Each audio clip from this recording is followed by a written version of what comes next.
Bonjour à tous et merci d'être avec nous pour le grand JT des territoires. Cette semaine, place à une édition spéciale été. Une rétrospective de vos reportages préférés pour revivre l'actualité de vos territoires autrement. À Charles, il passe des prisonniers anglais qui reviennent d'Allemagne. Ils font peur. Ce ne sont que des squelettes. Ces mots sont ceux de Jean Moulin dans une lettre écrite en novembre 1918. Alors jeune soldat de 19 ans, il est envoyé avec son régiment dans les Vosges. L'armistice survient quelques jours à peine avant son départ sur le front. Mais celui qui sera l'un des héros de la résistance lors de la Seconde Guerre mondiale aura été marqué par les images des prisonniers rescapés de la Grande Guerre. Jean Moulin a donc foulé les terres vosgiennes, connu Charmes et Saucourt. En sa mémoire, le village a inauguré une stèle en présence de sa petite cousine et de son mari qui ont transmis à la commune la correspondance de leur aïeul. Il y a effectivement 25 ans que mon épouse a hérité de la maison de famille des Moulins et de tous les documents, les archives familiales qui y sont. Donc on a numérisé depuis une dizaine d'années à peu près 1200 lettres. Nous avons naturellement retrouvé celles envoyées depuis Saucourt par Jean Moulin à ses parents, à sa sœur. On aime beaucoup retrouver les lieux où Jean Moulin est passé. Donc on a passé un coup de fil à monsieur le maire de Saucourt. On a été magnifiquement accueillis par un homme sympathique mais dubitatif qui n'imaginait pas que Jean Moulin était passé par son village. Jean Moulin passera ainsi l'automne 1918 dans les Vosges. Dans ses lettres, il décrit sa vie de garnison, dit apprécier la bonne nourriture paysanne. Apparemment au départ il est content d'être là, il dit qu'il fait chaud, que ça lui rappelle sa Provence. Et puis 2 mois après il dit qu'il fait moins 12, hein. C'est plus vraiment la Provence. Des souvenirs de jeunesse qui seront suivis d'un destin exceptionnel, celui d'un homme qui dirigera le Conseil national de la résistance pour combattre les nazis. Arrêté, il ne donne aucun nom sous la torture. En guise d'aveu, il dessine une caricature de son bourreau, le chef de la Gestapo, Klaus Barbie. Pour le maire, ce mémorial, c'est une leçon de courage et de patriotisme à ciel ouvert. Est-ce qu'aujourd'hui, on est capable de donner notre vie pour la patrie? Est-ce qu'on est capable de défendre? Je pense qu'on perd un peu l'esprit patriotique. Et Saucourt, c'est un petit village qui aura son mémorial où les gens pourront voir que Jean Moulin est passé dans notre région. Jean Moulin, le résistant, mais aussi le plus jeune préfet de France et l'artiste, meurt non loin des Vosges en Moselle, annexé dans le train qui l'emmène en Allemagne. Il repose au Panthéon. Saucourt a rejoint la liste des lieux en France qui se souviennent. Faut-il craindre l'intelligence artificielle? À Beauvais, un centre de formation dans le domaine de l'informatique organise des ateliers gratuits sur cette thématique. Et pendant 3 heures, les participants peuvent apprivoiser ces innovations et tous les usages qu'elle permet. Mais aussi, vous allez le voir, ses limites. Un reportage de Jérôme Aubron pour notre partenaire WEO TV, la chaîne de la Voix du Nord. Je suis à Beauvais, dans cette jolie ville de France. Tu connais Beauvais? Oui, je connais Beauvais. C'est une ville charmante, notamment avec sa cathédrale Saint-Pierre, qui a une architecture impressionnante. Au bout du fil, une intelligence artificielle. Dans la salle, des étudiants, salariés ou chefs d'entreprise, à la fois stupéfaits et perplexes. Ça va super vite, c'est surtout ce qu'on dit, c'est-à-dire aujourd'hui ça va, mais on ne sait pas dans 2 ans ça va empirer. Voilà, donc ça fait un petit peu peur, mais bon, il faut aussi s'adapter. Il s'appelle ChatGPT, Mistral ou encore Midjourney et s'impose comme des outils indispensables, capables du meilleur comme du pire. Les IA sont aujourd'hui au cœur des enjeux professionnels. Dans ce centre de formation, des initiés et néophytes décortiquent ces nouvelles technologies. Vous voulez illustrer un texte, une présentation, un article et vous voulez faire un diagramme. Bon, voilà. Et bien là, il y a une IA, vous sélectionnez un texte, fait un diagramme et on a un diagramme qu'on peut insérer. On peut aussi avoir des IA qui vont analyser des données chiffrées. On va déléguer beaucoup de choses à l'IA pour rédiger, pour résumer, etc. Mais l'IA, en fait, elle peut faire beaucoup d'autres choses. Du traitement de texte à la génération d'images ou encore une traduction express. Certains voient déjà en l'IA un précieux assistant en entreprise. Ça peut simplifier un certain nombre de tâches répétitives. Au-delà de simplifier, ça peut permettre de les automatiser. Ça m'aide à avoir des nouvelles idées, ça m'aide à faire des résumés. Et ça me fait gagner du temps, en général, du temps qui est précieux et que je peux utiliser autrement. Si la formation vise à démystifier l'usage de l'intelligence artificielle, elle rappelle que la machine ne doit pas remplacer l'homme. L'humain a toujours toute sa place, c'est très important, d'autant plus avec l'IA, de garder un esprit critique, de savoir démêler le vrai du faux. Tout ce qui est généré par l'IA, il faut impérativement que ce soit relu, vérifié, corrigé par l'humain. En un an, l'organisme a déjà sensibilisé 1000 personnes à l'usage de l'IA. Des personnes séduites par une révolution numérique qui apporte autant de réponses qu'elle ne pose de questions. Qui n'a pas été victime ces dernières années des cyberarnaques, ce fléau qui touche aussi bien les particuliers que les professionnels, par SMS ou par mail, un colis en attente ou une facture à payer, tout est prétexte pour vous piéger. Puissance Télévision vous explique comment vous en sortir, regardez. La livraison de votre colis est interrompue. Nous vous informons que vous avez un remboursement en attente dans votre espace personnel. Vous avez déjà tous reçu ce genre de SMS ou de mail. Avec de l'expérience ou grâce à de précieux conseils, certains comprennent rapidement qu'il s'agit d'une arnaque. D'autres tombent dans le piège. En 2023, près de 268 800 procédures ont été engagées à la suite de cyberattaques. En 2022, ce chiffre était de 112 000. Au niveau des mots de passe, c'est vrai que j'ai tendance à utiliser le nom de ma petite fille. Mon erreur, c'est de couper mon ordinateur, par exemple, de ne pas débrancher le câble de la box. Ces attaques ne touchent pas uniquement les groupes hospitaliers ou les opérateurs de téléphonie mobile. La gendarmerie marnaise alerte les particuliers et les entreprises, même les plus petites, sur le sort réservé aux victimes. Les principales arnaques, c'est celles que j'ai citées. C'est tout ce qui va être les plateformes de faux investissements bancaires, les faux vides, donc les faux ordres de virement, donc l'arnaque au président. Surtout et vraiment surtout le faux conseiller bancaire. Et rançongiciel, et aussi recrudescence énorme des usurpations de RIB. Les discours sont bien rodés et les malfaiteurs ciblent tous les habitants, les seniors, les entreprises ou encore les grands groupes. Même les plus petites sociétés ou encore les particuliers sont concernés. Et ces agissements rapportent gros. Selon une étude menée par Statista, les cyberattaques vont coûter jusqu'à 122 milliards d'euros à la France en 2024. Alors la gendarmerie a donné quelques conseils. 94% des attaques proviennent d'un mail. Donc la réception de mail, il faut vraiment être vigilant à la réception de mail. Être attentif à ce qu'on reçoit, se poser les bonnes questions. Est-ce que je reçois ça? Est-ce que c'est normal? Est-ce qu'on me demande quelque chose dans l'urgence? Si on demande quelque chose dans l'urgence, toujours se méfier. Ne pas cliquer sur les liens, vérifier l'adresse mail de l'expéditeur, ne pas télécharger les pièces jointes.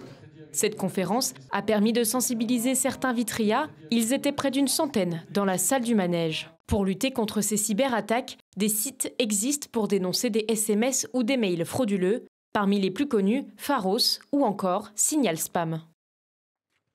Et si vous passiez un week-end à Londres, eh bien depuis le 2 avril dernier, les citoyens français et de l'Union européenne doivent présenter une autorisation électronique de voyage pour se rendre en Grande-Bretagne. Une adaptation de plus pour les voyageurs, comme nous le montre ce reportage de TVR à Rennes. Ils étaient quelques centaines ce mercredi matin à embarquer à bord du Bonthaven pour rejoindre Plymouth depuis Roscoff.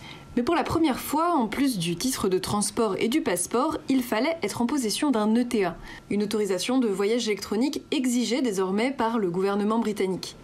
Alors ici, pas de panique, tout le monde avait fait ses démarches. Il faut télécharger l'application ETA, rentrer son passeport biométrique et puis ensuite on est guidé quoi. Il faut juste montrer le mail de confirmation. Voilà, il y a toutes les informations dessus. L'ETA est exigé pour tous les citoyens européens qui voyagent vers le Royaume-Uni.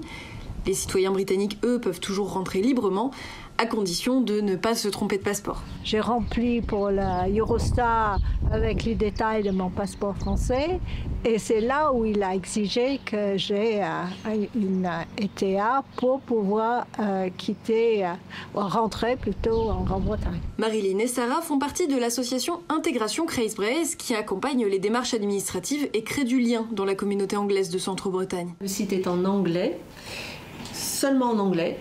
Donc si on ne parle pas anglais, on n'est pas bien. Ensuite, on nous pousse à utiliser une application et tout en bas, on a quand même l'option de le faire via un ordinateur. Donc ça, c'est ce qu'on a fait. Donc on a passé une bonne demi-heure à travailler là-dessus. Et puis une fois qu'on a fait ça s'est bien terminé. Lors de l'été 2022, la Gironde a connu des feux de forêt dévastateurs avec près de 37 000 hectares partis en fumée. Celui de Landiras est même le deuxième plus dévastateur de l'histoire du pays. À Ostens, la réserve biologique a perdu presque 70% de sa surface. Depuis, le site renaît petit à petit. Regardez ce reportage sur cette renaissance signé Antoine Rivalin pour TV7, la chaîne du groupe Sud-Ouest. C'est un petit pas pour la Gironde, mais c'est en tout cas un grand pas pour sa biodiversité et je suis très heureux qu'aujourd'hui nous puissions l'officialiser. En juillet 2022, l'incendie Landiras 1 avait ravagé la quasi-totalité du site. 2 ans et demi plus tard, il est de nouveau inauguré. Il va aujourd'hui renaître avec peut-être des particularités qui seront différentes de ce qu'on avait connu et peut-être une lande telle qu'elle existait autrefois avec beaucoup plus de tourbes, avec beaucoup plus d'espèces particulières et endémiques. Et donc c'est un petit peu cet enjeu-là que ces 2 réserves qui sont en train d'être créées sur le site. Un site de 750 hectares divisé en 2. Une réserve biologique dite dirigée de 434 hectares où l'intervention humaine restera possible et une autre appelée intégrale où la nature aura la liberté de reprendre ses droits. L'objet, c'est quand même que l'intervention humaine soit relativement limitée de manière à garantir que les espèces naturelles repoussent. Donc il y a des espèces qui naturellement vont reprendre leur place sur cet espace et donc il va falloir que l'on observe un petit peu quelles sont celles qui gagnent finalement, qui retrouvent leur place, quelles sont celles qui au contraire n'arrivent pas à se développer et regarder comment, soit en intervenant un peu, soit en laissant la nature faire son œuvre, et bien voir ce que deviendra ce site demain. Aujourd'hui, le site naturel d'Ostens est en train de renaître de ses cendres et les premières formes de vie refont leur apparition. On a des traces de loutre, qui est une espèce emblématique du site et une espèce protégée.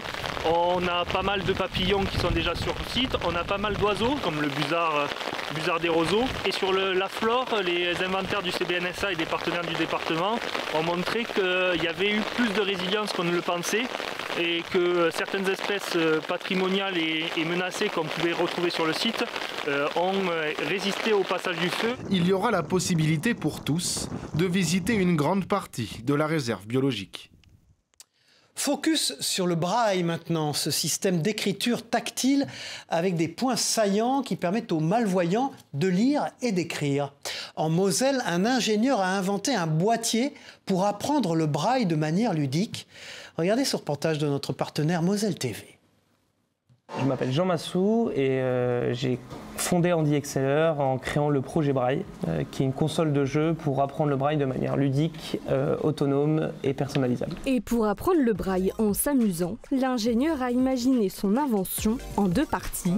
Une console d'un côté et de l'autre, des dominos avec une face visible et une face en braille. Et grâce à ça, on couvre toutes les combinaisons de braille. Pack 1, les lettres, alphabet. Pack 2, accents et nombres. Pack 3, caractères spéciaux. Ensuite, tout est possible puisque le boîtier possède plusieurs modes de jeu. De la bataille navale au mastermind, en passant par l'escape game. Il s'agit bien de la lettre I. Félicitations. Cet outil ludique a été pensé il y a 7 ans, alors que le jeune homme était au lycée en terminale S. Je devais faire un TPE pour la terminale, un projet à caractère ingénieur. Et c'est là que, la veille du jour, on doit rendre le sujet avec mes camarades, on n'a rien. Donc je pars promener mon chien un peu dépité à la recherche d'une lumière qui nous donnera la bonne idée. Et en fait, je croise ma voisine Christiane, qui est non-voyante, qui a un chien guide, qui promenait également son chien. Et donc en parlant avec elle, en disant est-ce que tu as besoin de quelque chose? Donc la question ingénieur de base. Elle m'a parlé de la difficulté à apprendre le braille, qu'il n'y avait pas beaucoup de jeux. Enfin, elle nous a demandé beaucoup de choses, Christiane. Mais on s'est concentré sur ça. Ensuite, tout s'enchaîne très vite.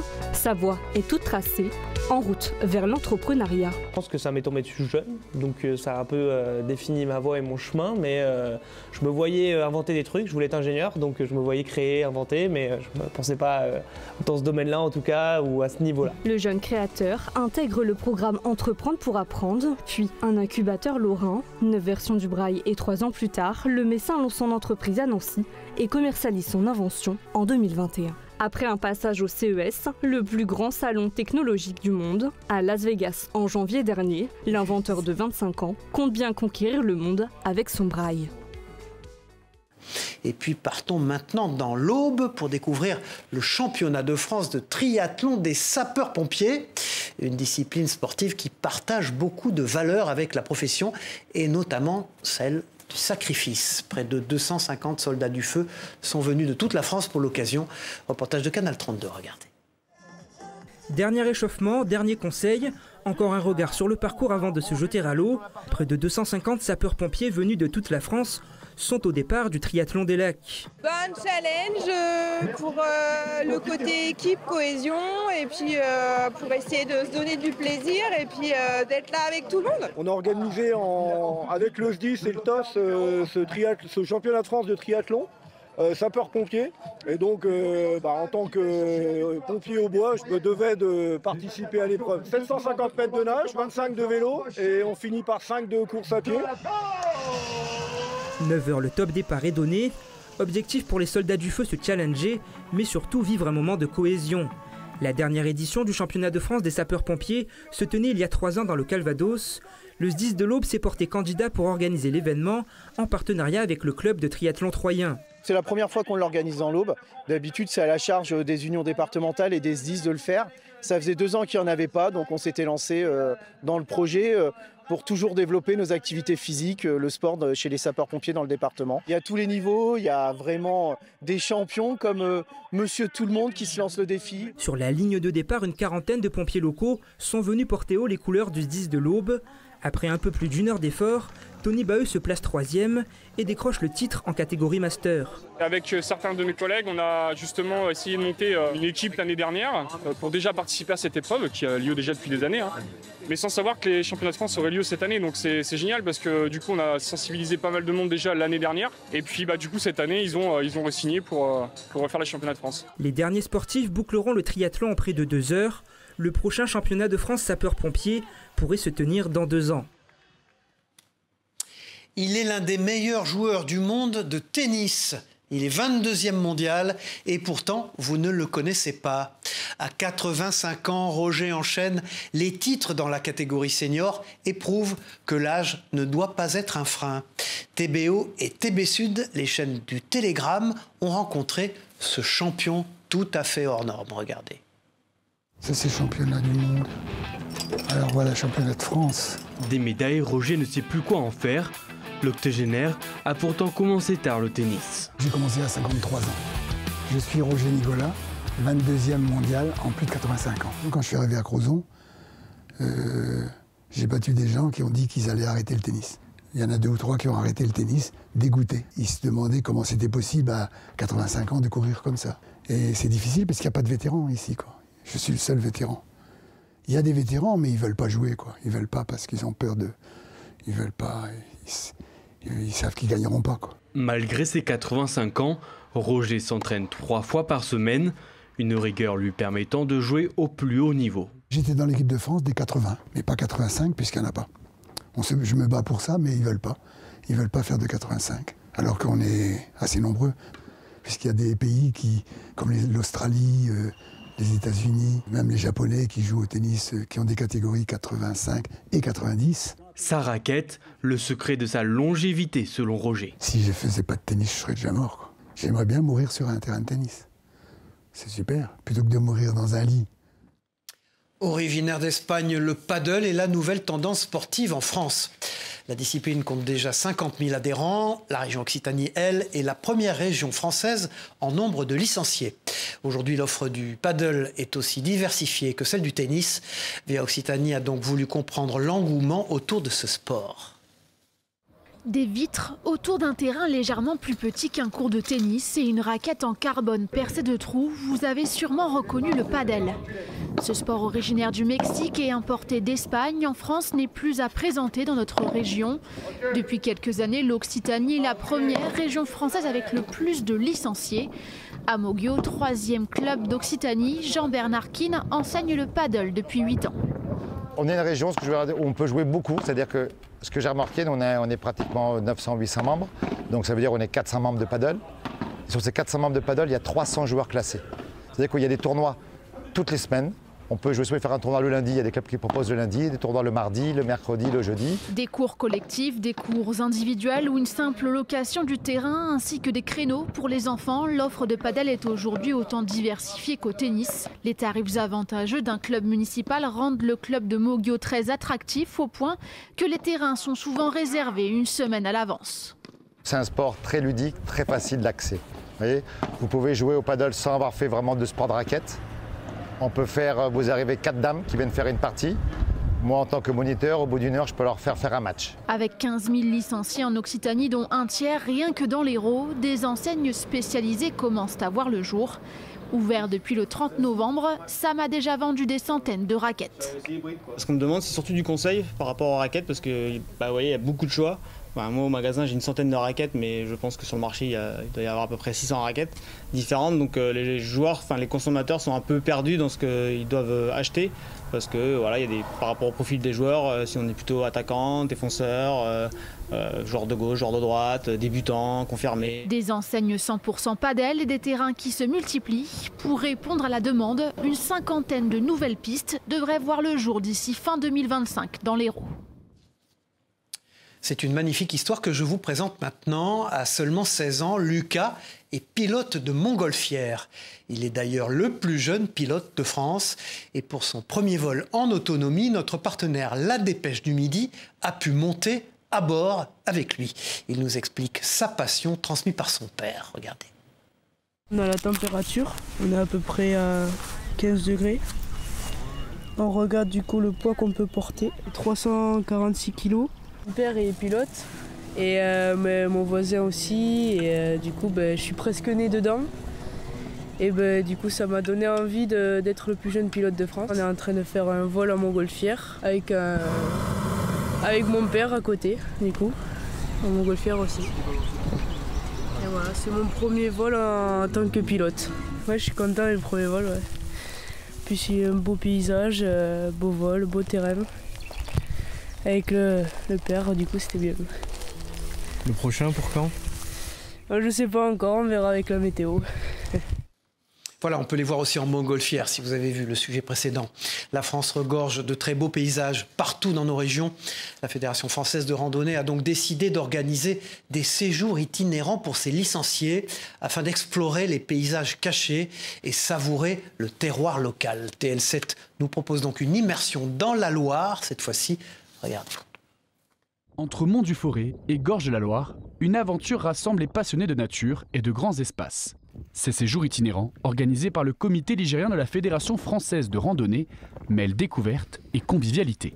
C'est mon premier séjour itinérant, en plus avec la Fédé, et vraiment je trouve que c'est super bien organisé. J'ai grandi dans la plaine et je suis jamais venu sur les Hauts-de-Chaume, mais je suis contente de découvrir cette belle région. Je suis né à Saint-Étienne, alors c'est peut-être, je sais pas, inconsciemment, c'est peut-être ce qui me fait revenir ici. Et puis on respire, c'est tellement bon. Pendant 5 jours, les participants sillonnent les sentiers balisés du département, d'un gîte à l'autre, avec des pauses gourmandes et culturelles. Depuis 2020, le comité fait carton plein sur ces 5 séjours entre Hauts-de-Chaume, Pilat, Gorge de la Loire, Mont-de-la-Madeleine et Montagne du Matin. On essaye de faire des cheminements intéressant pour que les gens puissent découvrir. Donc c'est pour ça que de temps en temps, on a des transferts en véhicule, parce qu'il y a des parties, c'est du chemin, mais il n'y a pas de point remarquable. Coût du séjour, 460 €, transfert, gîte, couvert et accompagnement compris. Seule condition, avoir sa licence au sein de la Fédération française de randonnée, 5 jours de marche, de découverte et de partage. Des séjours qui prouvent que la Loire a plus d'un sentier à offrir, pour les amateurs de nature comme pour les curieux de terroir. Et puis, connaissez-vous vraiment la signification des signes de main des chefs d'orchestre ? Son rôle est de coordonner des instrumentistes grâce à des gestes très particuliers.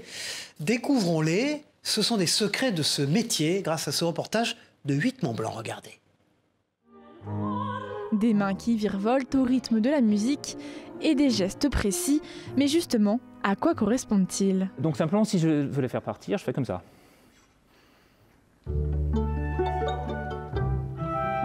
En fait, ce qui est très important toujours, c'est de donner une levée. Après, je peux demander de jouer plus fort.